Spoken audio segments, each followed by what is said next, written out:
कि भगवान मिलते कैसे हैं, रहते साथ में।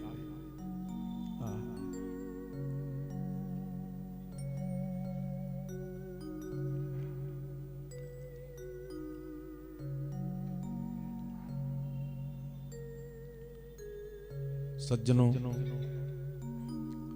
मैत्रेय जी के पास विदुर जी पहुंचे, प्रणाम किया और विराजमान हुए। मैत्रेय जी ने स्वागत किया। दो भक्त आपस में मिले, आनंद ही आनंद हो गया। बोले विदुर जी कैसे पधारे, आप क्या सेवा करें? बोले महाराज ये बताइए आप कि ये सृष्टि क्या है, ये दुनिया क्या है, सृष्टि क्या है, संसार क्या है, और सृष्टि कैसे होती है? मैत्रेय जी ने सृष्टि का वर्णन किया। जैसे पहले 10 प्रकार की सृष्टि का वर्णन किया सुखदेव जी ने, ऐसे ही सृष्टि का वर्णन करते हैं और कहते हैं देखो आप, ये भगवान के खेल का मैदान है। जब उनको बहुत होने की इच्छा होती है कि को हम बहुत श्यामा, तो पश्चिम तदो रूप मद प्रचक्षुषा, अनेक हाथ अनेक नाक सब प्रकट कर लेते हैं।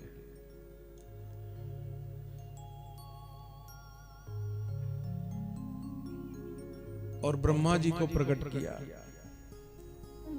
ब्रह्मा जी से कहा सृष्टि करो, तो ब्रह्मा ने पहले तमो मोह महामोह अंधकार आदि की सृष्टि किया। उससे भी सृष्टि आगे नहीं बढ़ी, तो अपने शरीर से मुख से वाणी को प्रकट किया और चित्त से काम को प्रकट किया। ऐसे ऐसे 10 बालिक ऋषियों को भी प्रकट किया। मरीच, अत्रि, अंगिरा, पुलह, क्रतु।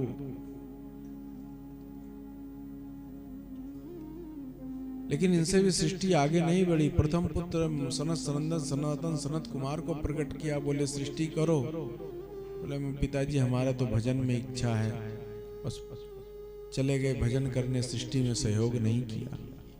आज भी 5 बरस के रहते हैं। तो थोड़ा सा ब्रह्मा जी को कुछ दुख हुआ, नेत्रों से आंसू की बूंद गिरी, उसी से रुद्र भगवान उत्पन्न हुए। बोलो रुद्र भगवान की जय हो। बोले सृष्टि करो, तो रुद्र भगवान की अलौकिक सृष्टि थी। उस सांप बिच्छू बनाने लगे, इससे भी सृष्टि आगे नहीं बढ़ी।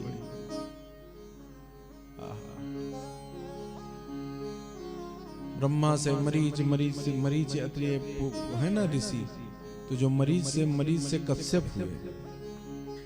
आगे वर्णन आएगा। कश्यप जी की 13 पत्नियां थी। एक अदिति, जो देवता लोग उत्पन्न हुए, विश्वान आदि सब देवता उत्पन्न हुए। और दिति से दैत्य उत्पन्न हुए। सुरसा से राक्षस उत्पन्न हुए। धनु से दानव उत्पन्न हुए, धनु नाम की पत्नी से। क्रोधवसा नाम की पत्नी से सांप बिच्छू उत्पन्न हुए।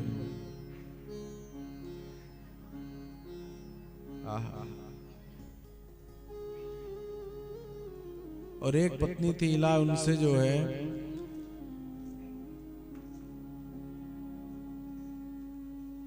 दो खुर वाले जीव, एक खुर वाले जीव, गाय भैंस आदि ये सब उत्पन्न हुए। सिंह बाघ आदि उत्पन्न हुए। पतंगादि कीड़े उत्पन्न हुए। सलभा से सलभ आदि कीड़े उत्पन्न हुए। एक से लता पत्र औषधि धान्य गेहूं ये सब उत्पन्न हुआ। और एक वनिता थी जिनसे गरुण और अरुण उत्पन्न हुए। अरुण जी सूर्य के सारथी हुए, गरुण भगवान के वाहन हुए। कद्रु थी, कद्रु से नागों की उत्पत्ति हुई। इस तरह से पूरा संसार कश्यप जी से भर गया। इसीलिए कहा गया कि हर एक चीजों में जीव है, वनस्पतियों में भी जीव है। तो जब किसी का गोत्र नहीं मिलता है कि हमको हमारा गोत्र नहीं याद है, चाहे वो ब्राह्मण हो, चाहे क्षत्रिय, चाहे शूद्र हो, चाहे वैश्य हो, चाहे कोई भी हो, जब नहीं मिलता गोत्र तो कहा जाता है कश्यप गोत्रोत्पन्न है। सबका मालिक एक है, बोलो कश्यप भगवान की जय हो। अरे भाई, हम चाहे कुछ मिले गोत्र चाहे न मिले, कि हमारी पहचान किस परंपरा से है, तो सबसे बड़ी परंपरा यही माननी चाहिए क्या, कि हम उस परमात्मा के अंश हैं, मेरा नाम जीवात्मा है। ईश्वर अंश जीव अविनाशी, ईश्वर अंश जीव अविनाशी, चेतन अमल सहज सुख राशि, चेतन अमल सहज सुख राशि, ईश्वर अंश जीव अविनाशी, ईश्वर अंश जीव अविनाशी, चेतन अमल सहज सुख राशि, चेतन अमल सहज सुख राशि। ईश्वर अंश जीव अविनाशी, ईश्वर अंश, ईश्वर अंश जीव, ईश्वर का अंश जीव है, हम उनके अंश हैं। ईश्वर थोड़ी थोड़ी चीजों के लिए नहीं भटकते हैं। रावण भटकता था ना, रावण इधर उधर देखता था, इसीलिए तो चोरी किया। जो भटकता है चोरी करता है, और क्या?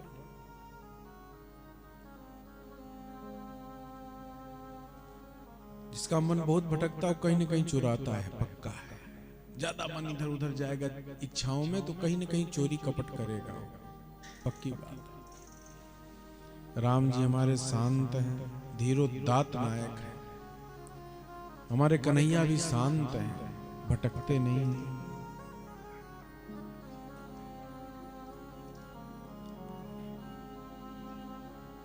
सज्जनों,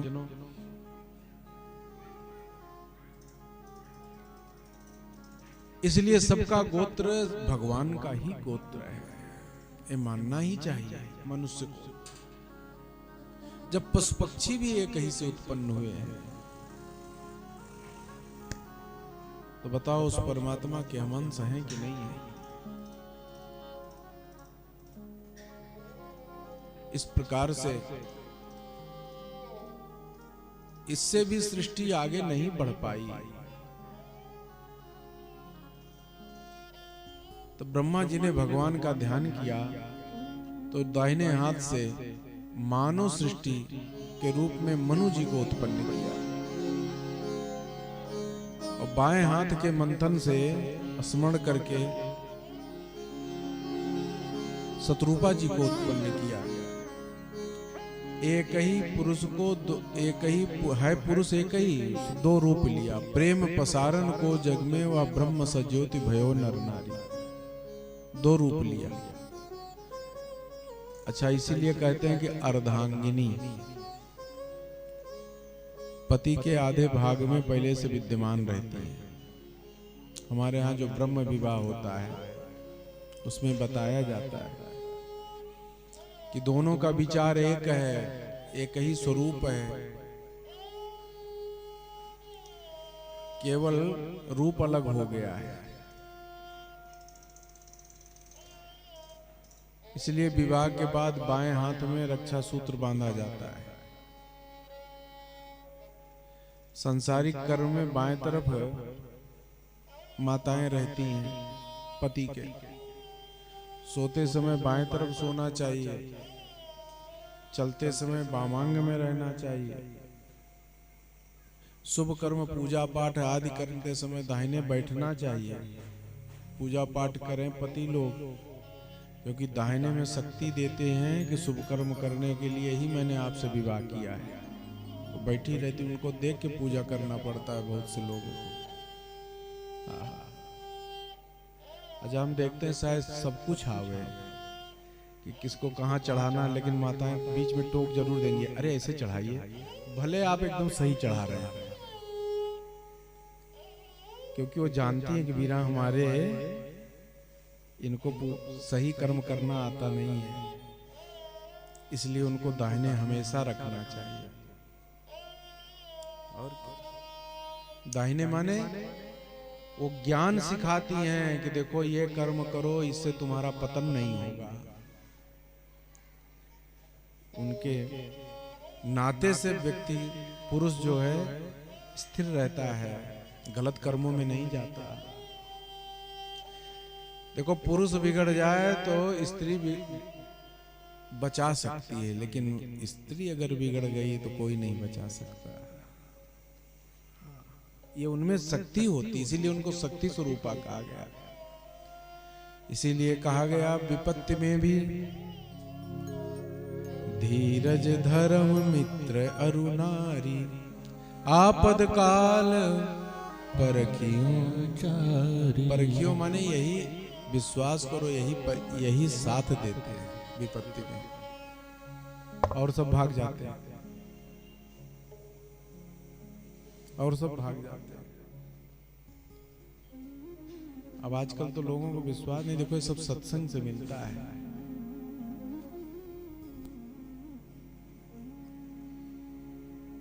ये अपना अपना प्रारब्ध होता है व्यक्ति का, कब वो स्त्री बन जाए, कब पुरुष बन जाए।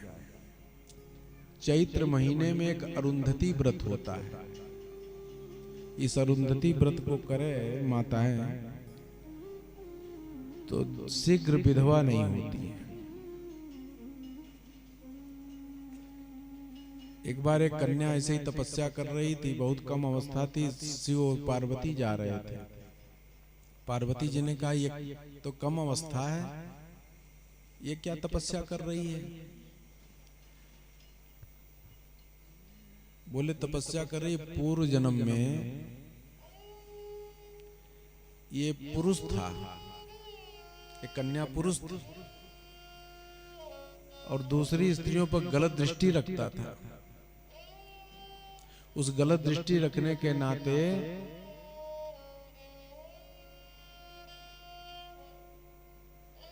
इस जन्म में स्त्री बना और स्त्री बनते ही जल्दी ही विधवा हो गया।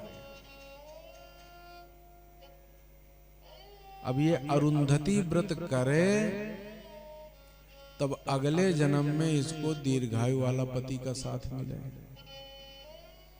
सोचो, अपने कर्म से व्यक्ति स्त्री बनता, अपने कर्म से पुरुष बनता है, और उसके बाद भी फल भी वैसे मिलता है।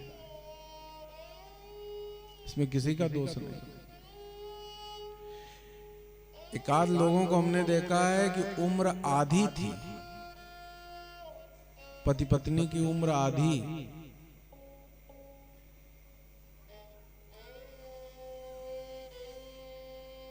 लेकिन जब तक वो माताएं जीवित थी तब तक पति को कुछ नहीं हुआ, और 2 साल पहले पत्नी की मृत्यु हो गई, उसी के बाद पति की हुई 80 साल की उम्र में। ये अपने कर्म का फल होता है। स्त्री पुरुष, धन पद प्रतिष्ठा, संबंध, आजीविका, मन बुद्धि कब तक ठीक रहे, ये अपने कर्म का फल है। इसलिए जो जैसा कर्म करता है वही उसको सुख दुख प्रदान करता है। प्यारे, तो ये सृष्टि भी आगे नहीं बढ़ी तो जब मनुष्य शत्रुपा के रूप में मानव सृष्टि, माने मनुष्य का यह धर्म है स्त्री पुरुष का कि वो धर्म करे। देवता भी धर्म नहीं कर सकते हैं, वो भी भोग में व्यस्त रहते हैं। पशु तो धर्म कर ही नहीं सकता है, लेकिन मनुष्य धर्म कर सकते हैं। भगवान शिव से जब ऋषियों ने कहा कि आपके आधे भाग में पार्वती जी रहती हैं तो दर्शन कराया, तो पार्वती जी बाएं तरफ ही प्रकट हुई थी, इसलिए वामांगी कहा गया है। हमेशा बाएं अंग पत्नी का ही होता है।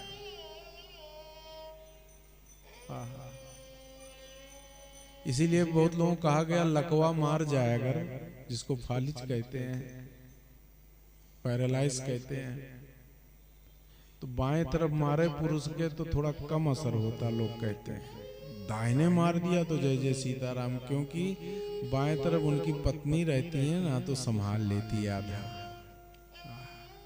वो संभालती है, उसकी शक्ति बाएं तरफ रहती है। इसीलिए कहा गया बाएं हाथ से मत खाओ पियो, दाहिना हाथ चलाओ भाई। दाहिने से सत्कर, यहाँ तो सब ठीक है बाएं तरफ, क्योंकि धर्म पत्नी है, अधर्म पत्नी होती ही नहीं है।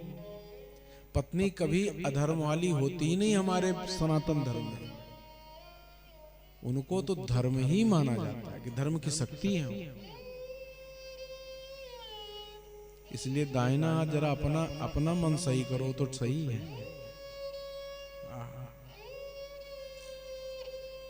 इसलिए दोनों की जब उत्पत्ति की तब सृष्टि अच्छी बढ़ती है। अब जब दोनों पति पत्नी अच्छे होते हैं, धर्मवान होते हैं, धर्म करते हैं, भजन करते हैं, तब संसार में जो आगे आने वाले लोग हैं वो अच्छे ही आते हैं।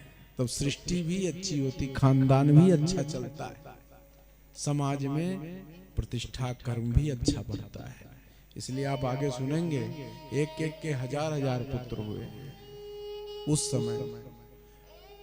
अब आज तो दो एक के पुत्र हो तो शंका लगी रहती कैसा निकलेगा, और क्या, कहीं ऐसा ना पैदा होते गेम खेलने लगे, माता पिता को मार दे, अपनों आत्महत्या कर ले। आजकल तो ये डर लगा रहता है। अब पुत्र हो 4, 2 सेंट्रल जेल में, 2 फरार। ऋषभदेव जी के 80 पुत्र थे और 100 पुत्र थे। 100 में 80 तो अद्भुत कर्मकांडी विद्वान हुए, और एक जड़ भरत जी तो क्या बात है, अद्भुत संत हुए। तो इसमें ऐसा क्यों हो रहा है? क्योंकि हम पुत्र तो चाहते हैं लेकिन भगवान से नहीं मांगते कि सतपुत्र मिले। हम धन चाहते हैं लेकिन भगवान से ही नहीं मानते नंबर 1 से अच्छा धन मिले। हम तो यही मांगते हैं महाराज बस इधर उधर से जितना तिकड़म हो सब जुआ में हम महाराज जीत जाएं, बस यही कृपा करो। भगवानों से कहते हैं बेईमानी करने के लिए, क्योंकि हमारे प्रभु को पसंद नहीं है। सज्जनों, आज मनु जी से कहा आप जाओ सृष्टि करो, तो मनुष्यों को मृत्युलोक में रहना चाहिए पृथ्वी पर, और देवताओं को स्वर्ग में, और दैत्यों को पाताल में। तो जब देखा पृथ्वी की तरफ तो पृथ्वी दिखाई नहीं पड़ी नीचे। बोले पिताजी पृथ्वी तो है नहीं। देखा सब तरफ जल ही जल है, जल ही जल। बोले अरे ध्यान किया, ब्रह्मा समझ गए कि उस कल्प में हिरण्याक्ष हिरण्यकश्यप 2 भाई बहुत कष्ट दे रहे थे संसार में। परीक्षित कहते हैं हमारा थोड़ा विस्तार से बताइए, ये जय विजय कौन थे? सुखदेव जी कहते हैं परीक्षित ये तो पार्षदो मह्यम जय विजय एवचा। जय विजय नाम के भगवान के द्वारपाल थे, वैकुंठ में उनकी सेवा करते थे। और जो सेवक होते हैं भगवान के, उन सेवकों में भी भगवान वाली ही शक्ति रहती है, वही स्वभाव बन जाता है। इसलिए लोग कहते हैं भगवान सेवा करने वाले को कि भाई हमारे लिए आप भगवान स्वरूप हैं, उनके अंदर वो गुण आ जाता है। तो ये द्वारपाल भी भगवान की तरह निर्विकारी थे, काम क्रोध लोभ आता ही नहीं था वैकुंठ में। आनंदित रहते थे, भगवान के चरणों की नित्य सेवा करते थे। लेकिन भगवान बड़े विचित्र हैं। अपनों से ही व्यक्ति कहता है जिस पर भरोसा करता है।